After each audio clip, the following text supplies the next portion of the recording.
J'espère que vous allez bien, j'espère que vous vous portez bien. Nous sommes le 10 février 2024. Nous sommes le 10 février 2024, j'insiste. Et ça fait une semaine, c'est un fait inédit, hein. Ça fait une semaine que le chef d'état-major de l'armée algérienne est absent du pays, en visite officielle, dans un autre pays, qui n'est pas une grande puissance militaire, qui n'est pas un grand fournisseur, je parle de ce pays-là, n'est pas un grand fournisseur d'armes pour l'Algérie. Ce n'est pas une armée extrêmement puissante. Il fait pas partie des top 5 des armées les plus sophistiquées du monde. Ce n'est pas une puissance nucléaire, du moins pas encore. C'est un pays avec lequel nous avons eu des relations historiques et amicales et importantes, mais ce ne sont pas des relations stratégiques. Saïd Chengreha, le chef d'état-major de l'armée algérienne, n'est pas séjourne depuis une semaine, non pas aux États-Unis d'Amérique, non pas en Russie, ni en France, ni en Grande-Bretagne, ni qui sont les grandes puissances militaires et qui sont les grandes forces nucléaires, ni en Chine, mais en Arabie Saoudite. Saïd Chengreha, le chef d'état-major de l'armée algérienne, séjourne depuis une semaine en Arabie Saoudite. Beaucoup d'informations ont circulé sur cette visite. On avait déjà pas mal d'informations que nous avons pu recouper et confirmer, mais on a préféré attendre. On a préféré attendre par respect aux institutions de notre pays. On a préféré attendre avant de donner ces informations et de les analyser avec vous, parce que c'est une situation inédite et franchement inconfortable, pour ne pas dire humiliante pour notre pays. Regardez la posture dans laquelle l'Algérie se retrouve aujourd'hui, elle est humiliante. Vous savez pourquoi Saïd Chengreha est en Arabie Saoudite depuis plus d'une semaine? Depuis une semaine, on est le 10 février, il est arrivé le 3 février. Pour la simple raison qu'il espère rencontrer Mohammed Ben Salman, l'homme fort, le prince héritier de l'Arabie Saoudite, qui est le premier ministre de l'État saoudien, et de facto, le monarque saoudien. C'est le prince héritier, c'est l'actuel roi d'Arabie Saoudite, l'actuel décideur de la monarchie saoudienne. Il est là-bas depuis une semaine. Il a rencontré pas mal d'homologues, il a rencontré tous les dirigeants militaires. Il a pour homme Abdelmajid Tebboune qui doit partir en Arabie Saoudite et qui doit attendre que Mohammed Ben Salman accepte de lui accorder une audience. Quand il est parti en Arabie Saoudite, il n'avait aucune garantie qu'il allait être reçu en audience par Mohammed Ben Salman. Ce n'était pas dans son agenda. Pour une raison simple, Mohammed Ben Salman est Premier ministre, n'est plus ministre de la Défense nationale, n'est pas chef d'état-major de l'armée saoudienne. Il était ministre de la Défense nationale en 2015 jusqu'à 2022. Depuis le 27 septembre 2022, ce n'est pas lui. Il est Premier ministre et prince héritier. Celui qui est ministre de la Défense nationale, c'est son frère cadet. On en a parlé, il est âgé de 36 ans. Et Saïd Chengreha l'a rencontré. Donc, la présence actuelle de Saïd Chengreha sur le territoire saoudien, je suis désolé, du point de vue purement au niveau de la coopération militaire et technique, n'a pas lieu d'être. Je rappelle que l'Arabie Saoudite ne vend pas beaucoup d'armes à l'Algérie. Ce n'est pas un grand vendeur d'armes pour l'Algérie, ni d'ailleurs un grand vendeur d'armes pour le monde. L'Arabie Saoudite elle-même, elle fait partie des 5 ou 10 plus grands importateurs d'armes au monde. C'est un pays qui investit dans l'industrie militaire, mais ce n'est pas un pays, c'est pas un foudre de guerre au niveau de l'industrie militaire. Ce n'est pas le Japon, c'est pas l'Allemagne, c'est pas la France, c'est pas la Grande-Bretagne, c'est pas la Russie, c'est pas la Chine, c'est pas les États-Unis d'Amérique. Donc sur le plan technique et militaire, cette durée de séjour n'est pas du tout justifiée. N'est pas du tout justifiée. Et la raison principale, Saïd Chengreha officiellement est parti en Arabie Saoudite pour participer à un événement qui est le Salon mondial de la défense de Riyad, qui est un événement intéressant, mais ce n'est pas le plus grand événement au niveau de l'industrie militaire dans le monde. Des grands événements sur l'industrie militaire dans le monde, il y en a ailleurs, par exemple à Londres, il y a des salons en France, aux États-Unis, en Russie, il y a d'autres événements. Mais c'est un événement qui commence à devenir très intéressant, qui commence à se faire connaître. Sauf que le salon mondial de la défense de Riyad, il s'est clôturé le 8 février. Il a commencé le 4 et s'est clôturé le 8. Force est de constater que Saïd Chengreha est toujours sur le territoire saoudien. Que jusqu'à maintenant, il n'y a pas eu une confirmation de son retour de la part du ministère de la Défense nationale. Il est resté quand même longtemps. Alors, Saïd Chengrah est arrivé le 3 février. Il a été accueilli dès son arrivée à Riyad par le général de corps d'armée saoudien Mziad Ben Sulayman Al-Amro, qui est le commandant des forces royales de la défense aérienne saoudienne. Voilà, Batoulou en général, Batoulou le commandant des forces aériennes. Le lendemain, le 4 février, donc, il a commencé sa visite, il a participé à l'ouverture de la deuxième édition, parce que c'est uniquement la deuxième édition du Salon mondial de la défense, qui est encore une fois le Salon mondial de la défense de Riyad, c'est un événement intéressant, oui, c'est vrai. 773 exposants de 76 pays. Il y a eu 444 délégations officielles qui représentent 116 pays. Bon, ceci dit, les exposants 76, les visiteurs, c'était les représentants de 176, de 116. 76 exposants, 116 pays, les représentants de 116 pays ont visité ce salon. Alors, il s'est clôturé le 8 avec la signature de 61 contrats pour l'équivalent de presque 9 milliards de dollars. Alors que les Saoudiens espéraient plus de 7 milliards de dollars, presque 8 milliards de dollars de contrats. Ils voulaient que les participants, ils voulaient que les visiteurs, les participants arrivent à conclure des contrats de la valeur de 8 milliards de dollars. C'était 6,9. Donc les Saoudiens, les organisateurs saoudiens n'ont pas atteint leur objectif. Mais bon, c'est un salon intéressant. Plusieurs pays ont y participé, les questions de la défense, etc. Mais il s'est clôturé le 8.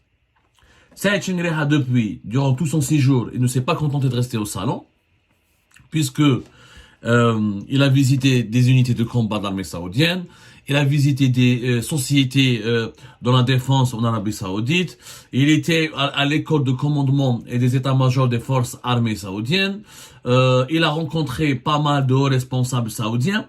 Encore une fois, nous n'avons pas une coopération stratégique extrêmement importante. L'Arabie Saoudite n'est pas un fournisseur d'armes important pour l'Algérie. On ne fait pas des entraînements réguliers avec l'armée saoudienne. L'Arabie Saoudite allait au Moyen-Orient. On a l'Afrique du Nord. C'est bien d'aller en Arabie Saoudite. Franchement, ce salon, on aurait pu envoyer le secrétaire général du ministère de la Défense nationale. On aurait pu envoyer un général algérien. Le chef d'état-major pour dans un salon où l'Algérie n'achète pas beaucoup. L'Algérie achète auprès de la Russie ou l'Allemagne, un peu l'Italie, un peu l'Afrique du Sud, un peu les États-Unis, aussi la Chine. Mais en Arabie Saoudite, on n'a pas vu c'est politique. Le salon n'était qu'un prétexte. Nous n'avons pas des relations militaires hyper prestigieuses et hyper importantes avec l'Arabie Saoudite. C'est un pays importateur comme nous, c'est un pays dépendant des puissances étrangères pour se fournir en armes. Même, encore une fois, c'est les Saoudiens ont des ambitions pour se développer au niveau de l'industrie militaire. D'ailleurs, le salon est organisé par une autorité qui est chargée de l'industrie militaire en Arabie Saoudite. On a GAMI, Arabie Saoudite. Vous pouvez lire sur Internet. C'est une autorité chargée de General Authority for Military Industry, l'autorité générale saoudienne pour l'industrie militaire qui veut développer un petit peu ce secteur en Arabie Saoudite. C'est bien, c'est noble de la part des Saoudiens, mais bon, ce n'est pas stratégique pour nous les Algériens. Nous, si on a dans nos traditions, si on veut développer l'industrie militaire, ce n'est pas avec l'Arabie Saoudite c'est pas vers l'Arabie Saoudite qu'il faut se tourner. L'Algérie devra se tourner vers la Russie, vers la Chine, vers les États-Unis, vers les grands pays qui détiennent des brevets, qui détiennent les technologies pour la fabrication des armes. Pour ça, c'est compréhensible. Bon, Saïd Chengrah, il a rencontré donc le ministre saoudien de la Défense nationale, le fameux jeune dont nous avons parlé. Il l'avait reçu le 6 février 2023. C'était comment il s'appelle, le frère cadet, c'est le petit frère de Mohammed Ben Salman, c'est le prince Khalid Ben Salman Ben Abdelaziz. Il a reçu le 6 février, il est âgé de 36 ans. On a fait une émission sur l'extraordinaire différence d'âge. Le 6 février, il a visité le centre des opérations de l'armée de l'air saoudienne, Saïd Chengrah. Le 7 février, je crois qu'il a été reçu par le chef d'état-major de l'armée saoudienne. Le 7 février, il avait visité 2 entreprises saoudiennes qui sont spécialisées dans le secteur de la défense. Et le 8 février, voilà, c'est ça. C'est le 8 février, Saïd Chengrah a rencontré donc le chef d'état-major de l'armée des forces, le chef d'état-major général des armées saoudiennes, le général d'armée Fayed Ben Hamad El-Rouaili. Normalement, juste après cette visite, notre monsieur Chengelha devrait rentrer au pays. Il devrait rentrer au pays, c'est bon, il a rencontré tous ses homologues militaires, mais jusqu'à maintenant, Saïd Chengelha n'a pas donné signe de vie. Et selon nos informations, il espérait qu'il y avait des négociations, des pourparlers. La délégation algérienne avait demandé est-ce que Mohammed Ben Salman, le premier ministre saoudien et l'homme fort de l'Arabie saoudite, accueille Saïd Chengelha le 9. Nous sommes aujourd'hui le 10, il n'y a pas eu d'audience. Donc, jusqu'à preuve du contraire, et je parle au conditionnel, je ne sais pas si Saïd Chengelha va prolonger encore une fois son séjour en Arabie Saoudite dans l'espoir d'être reçu par Mohammed Ben Salman, mais en tout cas, son retour n'a pas été acté, n'a pas été encore annoncé. Il est donc fort probable que la délégation algérienne reste encore, que Saïd Chengelha, le patron de l'institution militaire algérienne, reste encore en Arabie Saoudite, dans l'espoir, dans l'attente et dans l'espoir toujours d'être reçu par Mohammed Ben Salman. Ce qui nous fait un séjour de plus d'une semaine quand même. C'est tout simplement humiliant pour l'Algérie. Pour une raison qui est simple, Mohammed Ben Salman n'a pas envie de rencontrer Saïd Chengelha.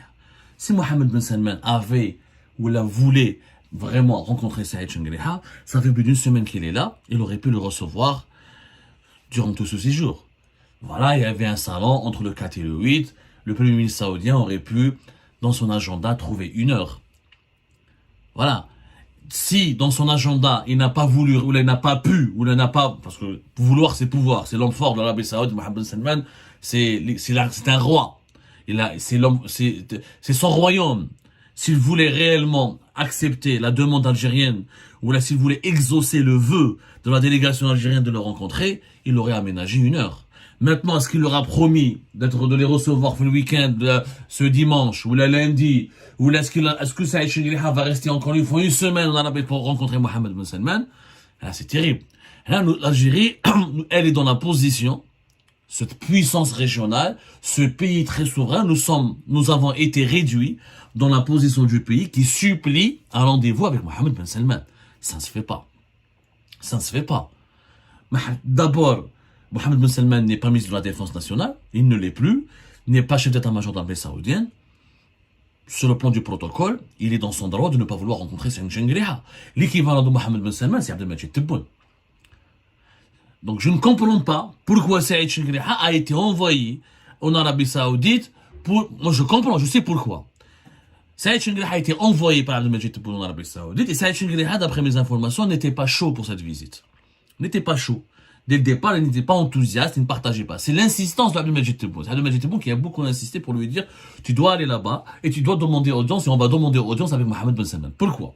Parce que l'Algérie veut absolument demander à Mohammed Ben Salman de ne pas soutenir le Maroc et d'intervenir auprès des Émirats Arabes Unis qui sont en train de faire des manœuvres hostiles, d'armer le Maroc, de soutenir les Israéliens et de s'ingérer dans les affaires de la Mauritanie, du Sahel, dans les pays du Sahel, en Libye et au Soudan et qui...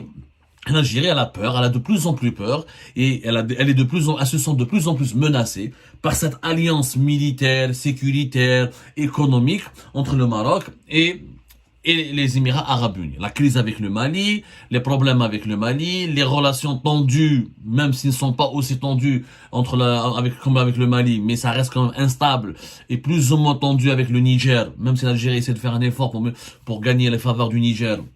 Ça reste des relations instables. La percée, les capitaux émiratis qui ont été mis à la disposition du Maroc pour investir, s'ingérer, séduire les élites maliennes et les élites, ce qu'on appelle aujourd'hui le nouveau groupe de pays, la nouvelle alliance, le nouveau groupe géopolitique, le nouveau bloc géopolitique a été créé au sud de l'Algérie, dans le Sahel, l'alliance des États du Sahel, le Burkina Faso, le Niger. Et le Mali, il y a une présence marocaine, il y a une nouvelle stratégie marocaine pour les séduire, pour faire des partenariats avec eux, pour proposer un corridor jusqu'au Sahara occidental. Les investissements émiratis, ce sont les capitaux émiratis qui ont donné des ailes à la diplomatie marocaine, parce que le Maroc va disposer de capitaux importants à proposer aux pays du Sahel pour les attirer vers lui, pour créer des infrastructures communes, des investissements communs, et notamment pour aussi développer, faire du Sahara occidental un nouveau pôle, parce que les États du Sahel sont sortis de la CEDEAO, la communauté des États de l'Afrique de l'Ouest, donc ils n'ont pas un accès à la mer. Et l'Arabie Saoudite, le Maroc, avec les Émiratis, avec l'appui des Émiratis, veulent leur proposer un accès à la mer, à l'Atlantique, via le Sahara occidental, en convainquant la Mauritanie de rejoindre aussi ce partenariat, à savoir créer des bases logistiques pour le transport des personnes et des marchandises et des biens et transport des biens et des marchandises et des personnes via une nouvelle route qui va du Sahara de Dakhla et de l'Aïon jusqu'à en passant par le territoire mauritanien jusqu'aux capitales des États de la nouvelle alliance des États du Sahel. Ça fait peur énormément à l'Algérie, qui se sont ceinturés, qui se sont menacés, d'autant plus que le Maroc aussi, avec les capitaux émiratis, voit que le Sahel occidental, il y aura beaucoup d'investissements importants. On parle d'un hub, d'un grand port à Dakhla, d'un nouvel aéroport à Dakhla au Sahel occidental, de présence militaire accrue, les Israéliens qui sont aussi dans le jeu, sans parler de ce que les Émiratis font ou essayent de faire en Tunisie, en Libye, en Mauritanie. Donc, Abdelmajid Tebboune a demandé de parler directement avec Mohammed Ben Salman, l'Arabie Saoudite, force régionale importante, le pays le plus riche du monde arabe et musulman, et la monarchie la plus importante dans les pays du Golfe, pour que les Saoudiens fassent les intermédiaires avec les Émiratis, et pour que les Saoudiens interviennent auprès des Émiratis pour leur dire de ménager l'Algérie, d'arrêter leurs manœuvres hostiles contre l'Algérie, d'arrêter de contribuer à l'isolement de l'Algérie et de déséquilibrer les rapports de force entre le Maroc et l'Algérie, et d'arrêter de susciter des tensions entre l'Algérie et le Maroc, ou là, de torpiller les intérêts de l'Algérie en Tunisie, en Libye, ou là en Mauritanie, ou là dans les pays voisins de l'Algérie, notamment les pays du Sahel. C'est ça l'objectif de la visite de Saïd Chengria. C'est pas le salon mondial de la défense. Le salon mondial de la défense, visiter les installations d'armée saoudienne, visiter des entreprises saoudiennes. Ça, c'est des prétextes. En fait, Saïd Chengria remplissait ses journées, tuer le temps en attendant que Mohammed Ben Salman le rencontre. Sauf que jusqu'à maintenant, Mohammed Ben Salman ne l'a pas rencontré. Et que s'il voulait le rencontrer, il l'aurait déjà rencontré. Maintenant, est-ce que Mohammed Ben Salman fait exprès pour humilier l'Algérie? Parce que dès le départ, Mohammed Ben Salman ne s'entend pas avec l'Algérie, avec le régime algérien. Il a boycotté le sommet des chefs d'État de la Ligue arabe en novembre 2022. Il a prétendu qu'il était malade. Alors, quelques jours plus tard, il est parti jusqu'au bout de l'Asie. On a bien vu ça. Et là, il devait venir en Algérie en été 2022, il n'est pas venu. En 2023 aussi, il devait venir, il n'est pas venu. Les rapports, ça reste des rapports très froids. La coopération, elle est vraiment à peine formelle. Chefna, comment les Saoudiens, le retour de la Syrie en 2023 au sein de la Ligue arabe, comment les Saoudiens ont ignoré la présidence algérienne qui dirigeait l'instance, le conseil exécutif de la Ligue arabe. Comment l'Algérie a été écartée, mais à l'écart. Elle n'a pas été associée aux réunions d'Arabie Saoudite, aux négociations entre l'Arabie Saoudite et la Syrie. Comment l'Algérie a été ignorée.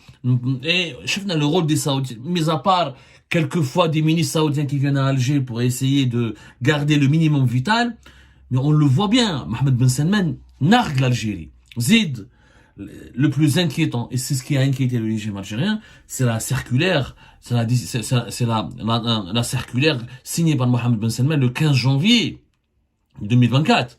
L'Arabie Saoudite a donné ordre à toutes ses institutions de ne plus parler du Sahara occidental, mais de parler du Sahara marocain. Et cette décision a fait peur au régime algérien.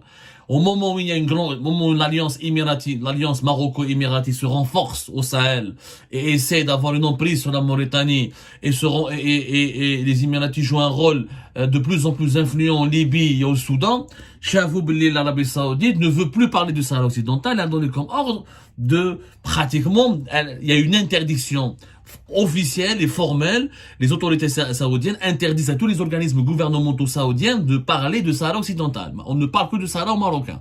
Donc, ce nouveau alignement saoudien sur le Maroc a beaucoup inquiété le régime Tebboune.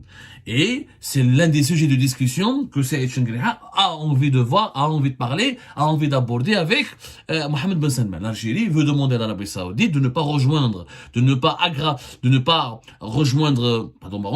Saoudite. Elle est alliée du Maroc et des Émirats, mais de ne pas participer encore plus gravement, plus financièrement, militairement, de façon plus active à cette alliance et à ces manœuvres hostiles contre l'Algérie. Parce que l'Algérie se sont visés, se sont ciblés par les manœuvres émiraties et marocaines dans la région. Et elle veut demander à l'Arabie Saoudite de jouer le rôle du médiateur et d'intermédiaire et d'être le juge qui doit rappeler à l'ordre celui qui agresse l'autre, celui qui menace l'autre. Pour garantir la paix régionale, parce que l'Algérie sent que la paix régionale, elle est menacée par l'ingérence accrue et intense de la diplomatie émiratie, des réseaux, du lobbying, des réseaux et des lobbies émiratis de leur réseau, et de ce soutien militaire, financier, de plus en plus considérable et important, apporté au Maroc. C'est noble de la part du régime algérien de vouloir négocier avec Mohammed Ben Salman, de vouloir l'associer à une négociation et d'essayer de le faire raisonner. C'est tout à fait noble. Mais il faudrait qu'il y ait, si l'Algérie voit qu'il n'y a pas de prix, il faudrait qu'il y ait des prédispositions de la part de Mohammed Ben Salman de nous parler. Si Mohammed Ben Salman nous nargue, il ne veut même pas nous accorder une audience, l'Algérie doit se raviser. Il faut à un moment donné être crédible et sauver son honneur.